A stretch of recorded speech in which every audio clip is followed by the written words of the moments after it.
Life insurance, at its core, is designed to provide your financial dependents with a stream of income if you were to pass away.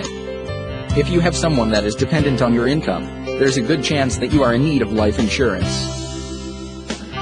Determining how much life insurance you need can be a complicated process, taking into account a number of variables such as current and future earnings, investment earnings assumptions and other goals. Below is a back-of-the-envelope way to estimate how much life insurance you need to be fully insured. Start with your family's expenses in the event of your death. This would include final expenses and outstanding debts that your family would need to pay in the event of your death. Make sure you know if some debts, i.e., some federal student loans, will be retired at your death. Add amount owed on mortgage. Even if your family may not pay off the mortgage in the event of your death, having enough life insurance to pay off your mortgage will provide your family with the option to either pay down the mortgage or invest the proceeds. Add any unfunded goals. The most common example of this would be college funding.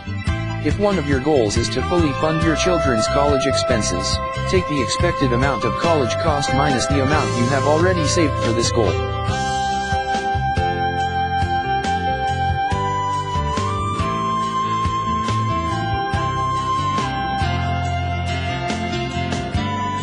Determine the amount needed to fill the cash flow gap. This is the most difficult part of life insurance planning. It's morbid and hard to predict. Take your crystal ball out, and try to project your family's income and expenses in a world without you. There will be a few major changes to your family's spending once you are gone. The family's income will change. Ask yourself, will my spouse continue to work in the event of my death? If my spouse is not currently working, will they have to start working? The family's expenses will change. Because we've already included the mortgage in our target number, we can assume that the mortgage payment goes away. Will there be any other expenses that will go away in the event of your death? Is there any utility you provide to your family that would need to be paid for, such as house cleaning, childcare, landscaping? This also needs to be accounted for.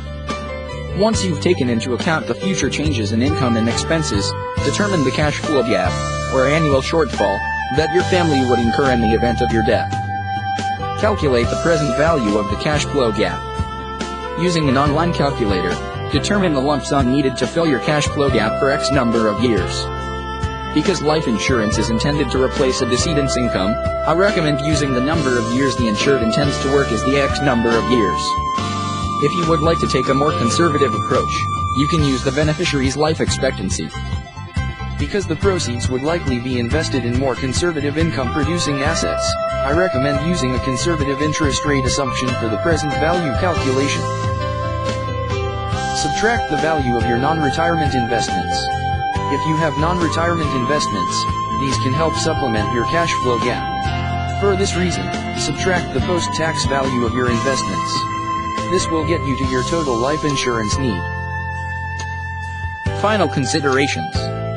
As with any back-of-the-envelope calculation, this is designed to provide you with a ballpark estimate for life insurance need. There are many factors that could change your need, including no desire to replace 100% of spouse's earnings until retirement. I think my wife is a catch, and it wouldn't take her more than 5 years to replace me. In this case, I may want to provide her with enough life insurance to provide her with enough financial flexibility to be able to provide for herself for the next 5 years, not the remainder of her life. This would decrease my life insurance need. Assuming that spouse will be saving enough to fund retirement expenses, the above process assumes that the spouse will be saving enough to fund their own retirement expenses. If the spouse is not currently saving for retirement, or not saving enough, this will increase your life insurance need. I recommend using this calculation as a starting point, and determining the type of life insurance you need, term, whole, universal, etc., with a financial professional.